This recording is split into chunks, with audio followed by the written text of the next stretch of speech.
So here's 5 essential steps for mum to do when energy is at an all-time low. Hi there, I'm Julia. I'm a former doctor, a mum of four, full-time software developer and a qualified women's and pre and postnatal coach. My mission is to help mums escape the energy depletion of never-ending everyday demands so that they can be present with their kids, patient when it's all kicking off, and keep pace with everybody from dawn until dusk. Today's episode is about the 5 essential steps for mums to take when your energy is really low. And this felt like a really important one for me to cover because I've had a lot of history with this myself. My energy was at its absolute lowest after having my first baby. That transition from not being a parent at all to having a baby in the total isolation that I had. No one was nearby. My mum passed away when I was young. My husband back to work very soon, and I just didn't know what to expect. I had undiagnosed postpartum depression, and I just did not have anything about me to do anything, and I didn't get on very well. So it's kind of become really important to me to try to help other mums identify where they're at when they're in that stage, even if you don't have something diagnosable, which I wasn't diagnosed at the time, but in hindsight and with my experience being a doctor myself and seeing it, I think that's what I had.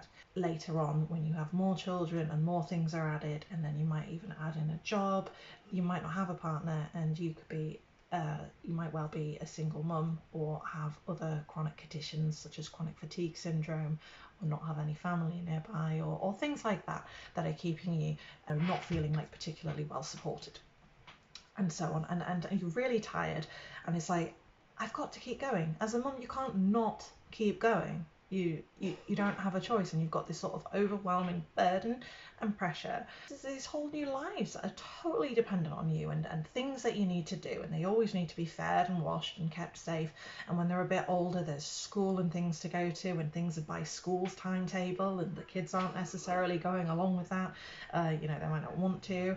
There may be other challenges as well. Your children might have other conditions. And I have a son who's also he's on the ASD pathway at the moment, and whether he's actually diagnosed or not in the end doesn't detract from the fact that he still has other needs that we need to be mindful of and managing. And sometimes that doesn't mean that he is necessarily happy to go into school for the time that is set, and we have a whole different challenging morning and things to balance. So this is an important topic to cover, because what do you do when you know that you need to feel better, that you need to perform, but you want to do better, but also you can't stop.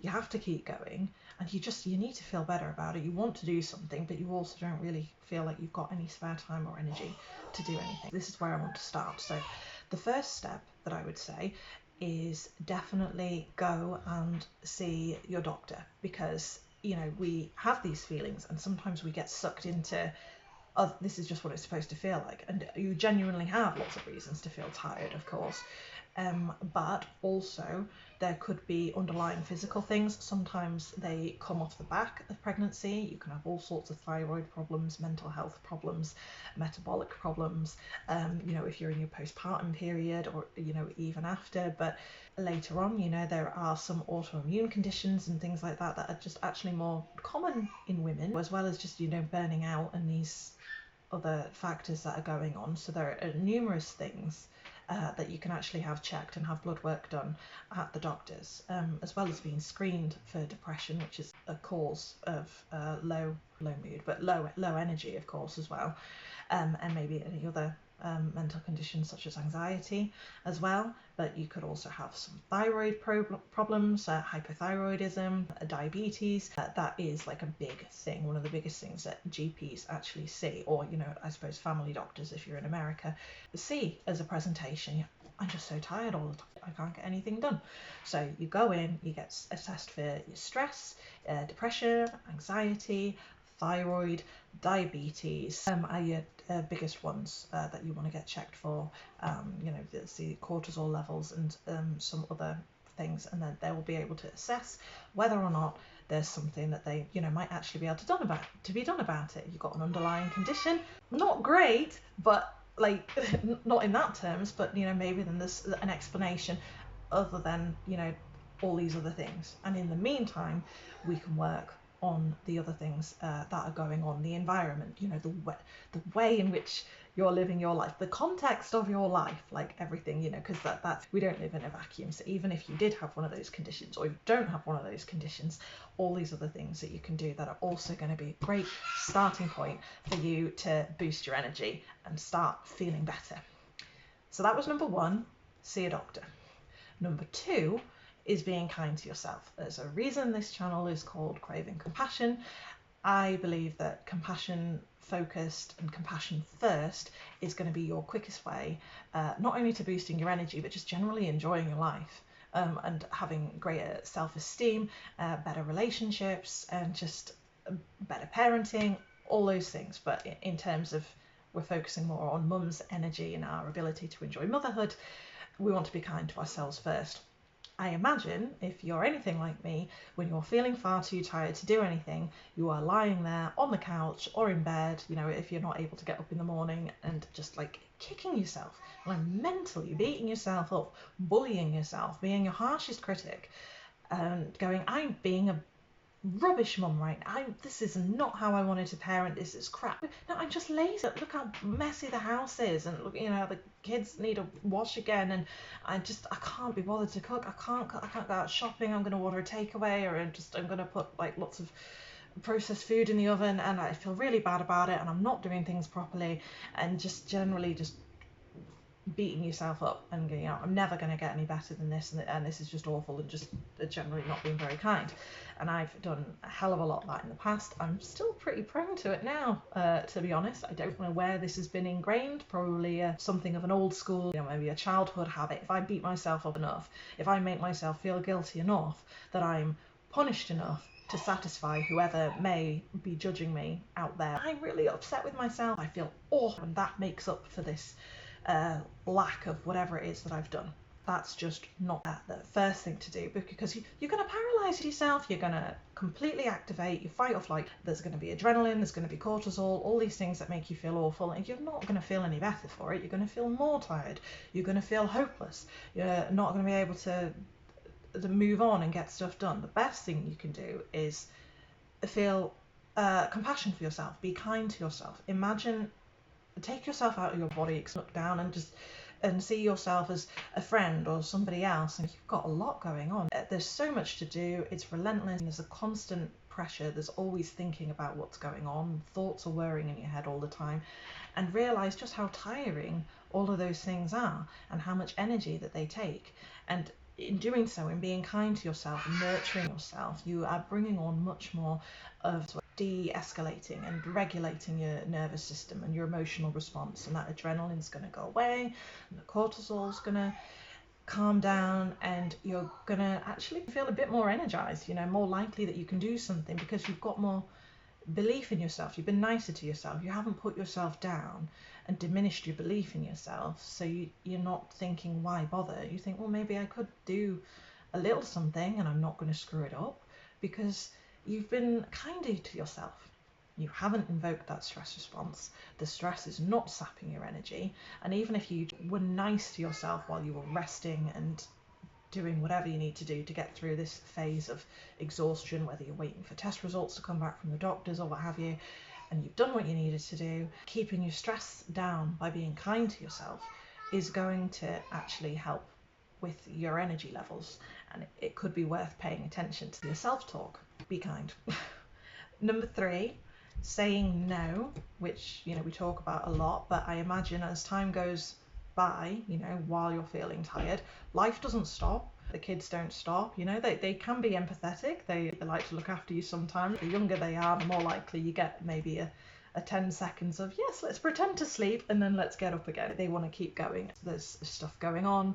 If there's stuff at school, you might be being invited to do certain things. It could be bake sales, fundraisers, extra trips, volunteer, parent stuff, extra jobs at work, things people are asking you to do. The family members who don't know how tired you are, maybe even toxic family members, and that's a whole other issue which I'm not an expert in, so I will probably get an expert to speak to about managing those sorts of situations. But those are all very energy draining situations, and you need to practice being able to say no to some of these extra things. You can hear the kids are in the house. If you're working and someone's trying to get you to do anything extra, or even if they're not, and we're in a really all-time low, but you've actually dragged yourself into work, it's probably worth getting in touch with HR about the situation, and then at least things can be measured and taken care of, and people might not ask you to do these extra things so much, like either letting the school know or just say no, I'm not available. If you've got close friends or family who can help manage some of these no's, because as much as it's like good advice, it's actually very hard to put into practice. I very much struggle to say no, and you worry about the knock-on effects and all these other things surrounding it. You want to be available for things, and it can take extra energy to say no.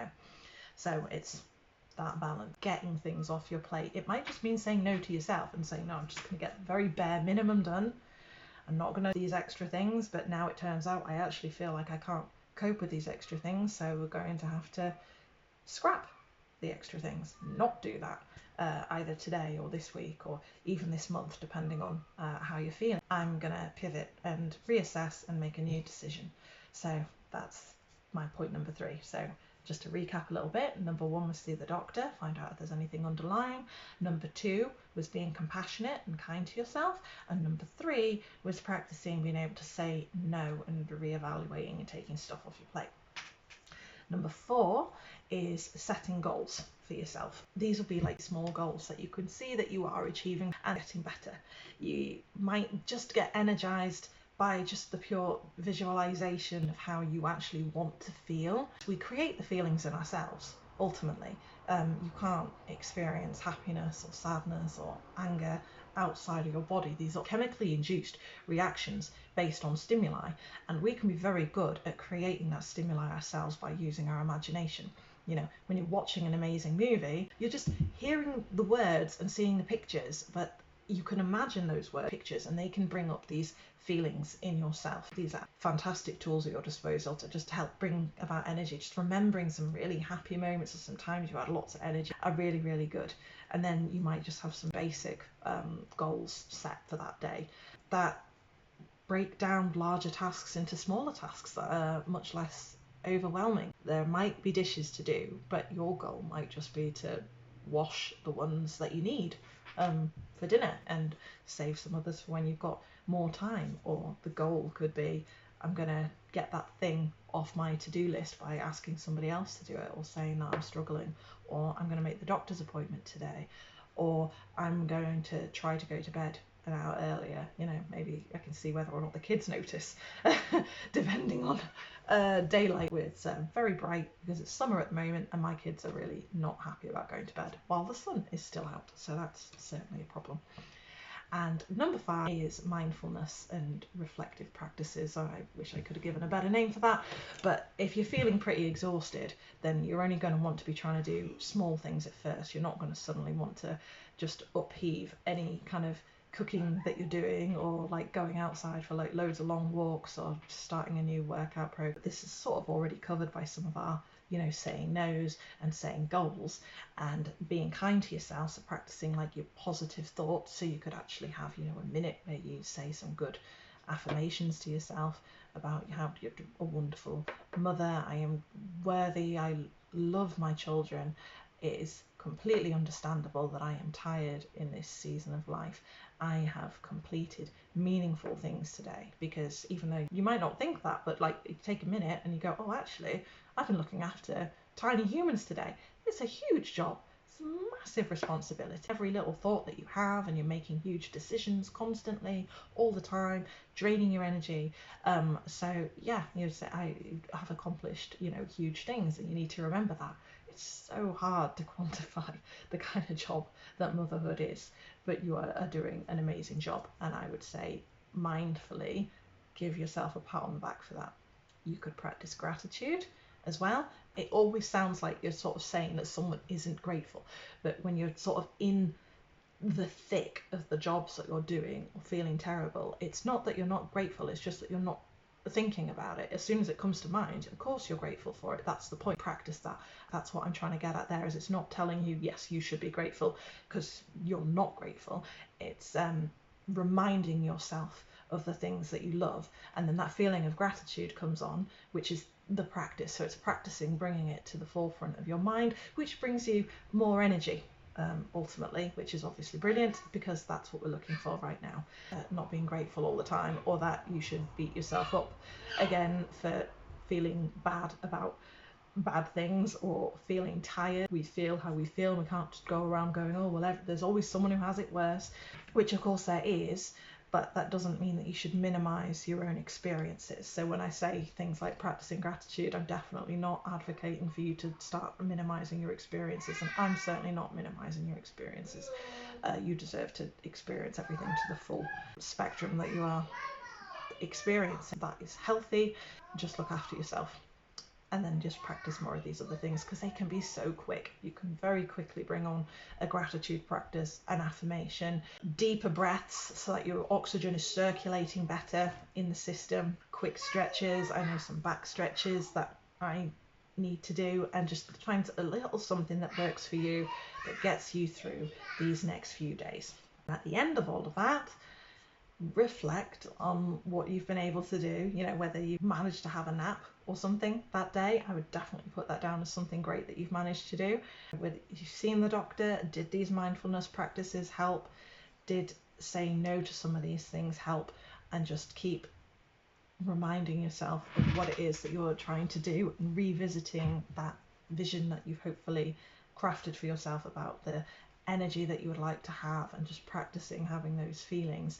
And you very, very gradually, and it might take a while before you would notice it, when you're very deep down in these trenches, just start seeing that you actually have more and more and more energy available to you, and positive thoughts available to you. Being so much kinder to yourself when you're in these situations is just going to make such a massive difference to how you experience your tiredness, because you won't see it as this negative thing. You'll see it as this natural thing in response to what's going on around you and what's going on inside your head. And as you can slowly take more control over that you see that there is hope, and that hope is that you've got some level of control over this, as well as the external circumstances that are happening. You can keep going and keep revisiting, and you will spiral upwards instead of spiraling downwards in this energy loop. And then you'll gradually be able to add in more and more things, or take away more and more energy sucking things, depending on what's going on and what it is that you want to achieve and where you want to get with your energy, and all of these things. Thank you very much for watching or listening today.